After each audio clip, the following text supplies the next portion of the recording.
Welcome to This Explainer. Today we're diving into the surprising, kind of paradoxical dual nature of music throughout history. It's a subject that touches almost every single aspect of our lives, yet we rarely pause to actually consider its immense power. I mean, we usually think of music as a source of comfort, right? A backdrop for a weekend concert or just a way to zone out on the train. But historically, music has lived a total double life. As we'll see, it's acted as both a calculated psychological weapon on the battlefield and a tool for profound human healing. And so, this brings us to a really fascinating paradox. Is art just for art's sake? Is it something that exists totally independent of its political and ethical implications? Or is it actually a powerful, manipulative tool for control? Think about it. If music is just harmless entertainment, as some might argue, then why has it been systematically weaponized and sometimes strictly controlled by states and armies for literally thousands of years? Well, take the deep skepticism of British-American poet W.H. Auden. He genuinely believed that art ultimately changed nothing, famously writing that the political history of the world wouldn't have shifted a single degree without art. But historical evidence tells a completely different story.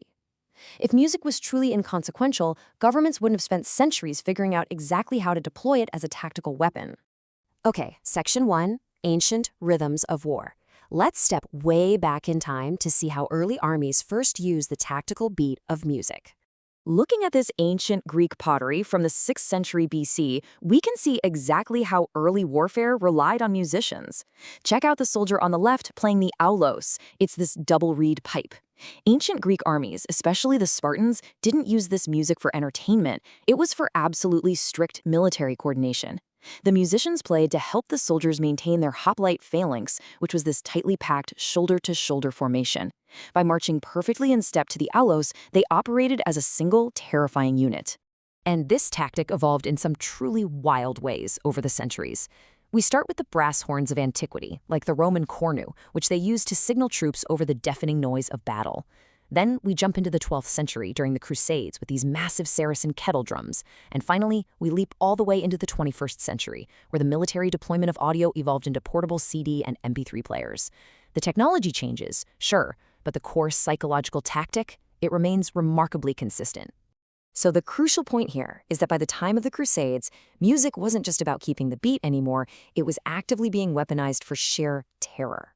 Christian armies fighting in the East encountered Saracen military bands using giant kettle drums and trumpets.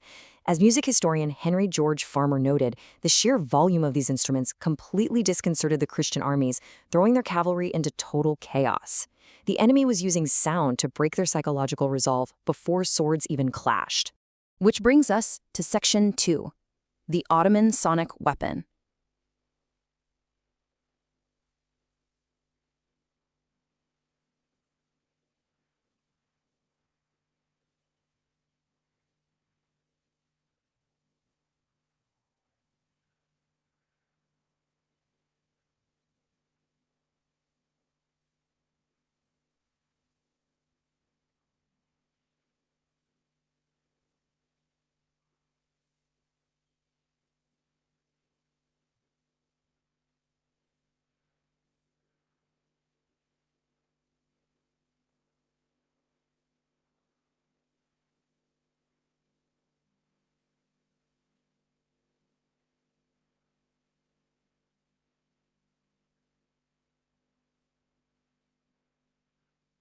Which brings us to Section 2, the Ottoman sonic weapon. Let's look at a civilization that elevated this kind of psychological warfare into an absolute art form. The Ottoman Mehter Band is actually widely considered the world's oldest marching band, dating back to at least the 13th century. Notice how their formations evolved from a defensive circle into this highly symbolic crescent shape. The primary aim of this Janissary music wasn't just to keep time, no. It was to completely destroy the enemy's desire to fight. The music was designed to sound like rolling thunder in the distance, slowly getting closer and closer, utterly demoralizing opposing troops to force a quick surrender. To really wrap your head around the sheer scale of this tactic, just consider the number 70. During the conquest of Istanbul in 1453, Mehmed the Conqueror deployed a massive mefter band featuring 70 giant drums, accompanied by 100 shrill zurna pipes, right outside the walls of Constantinople. This created a wall of sound so incredibly massive that historical accounts say it literally drowned out the roar of the heavy artillery cannons. Can you even imagine the psychological weight of that sound bearing down on you? All right, let's fast forward to section 3, modern psychological warfare. We're going to explore how this ancient tactic went high-tech. Declassified military reports impartially lay out how through the 20th and 21st centuries, the U.S. military and the CIA began utilizing portable audio as a tactical weapon.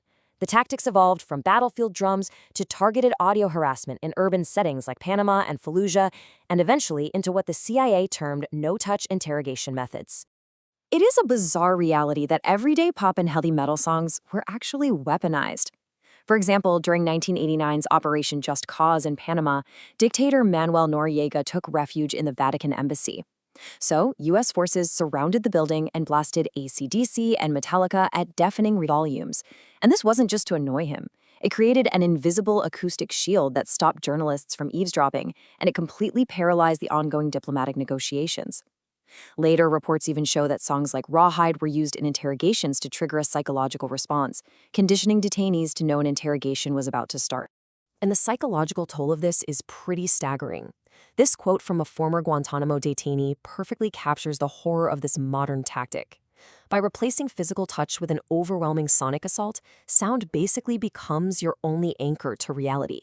When prisoners are locked in sensory deprivation, incredibly loud music is used to disorient them and break their will.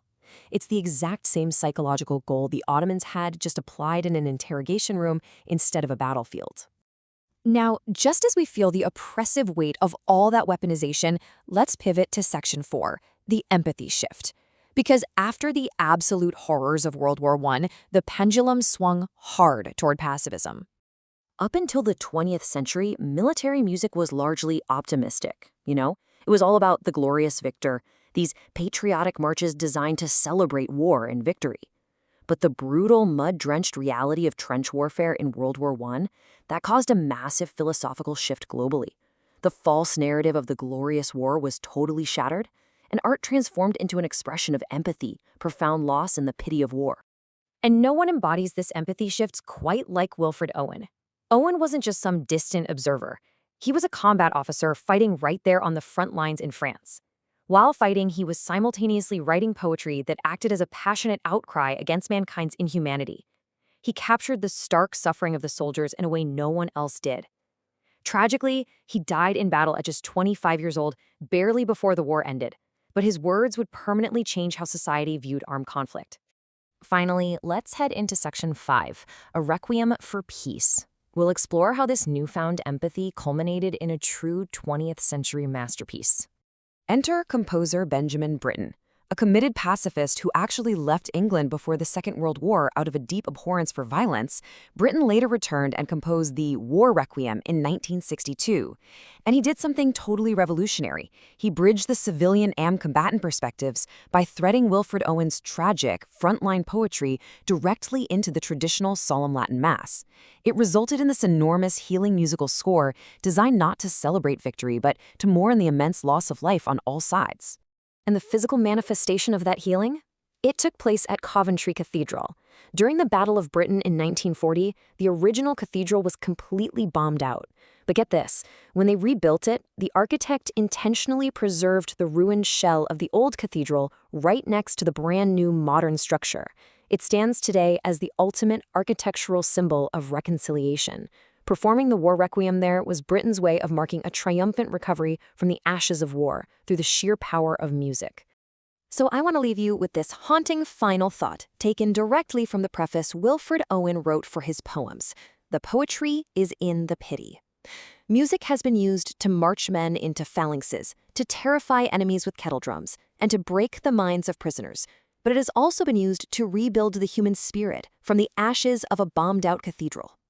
So the question is, knowing this incredible dual power of sound, will humanity ever fully learn to listen to the profound lessons hidden within our music? Thanks for joining me for this explainer.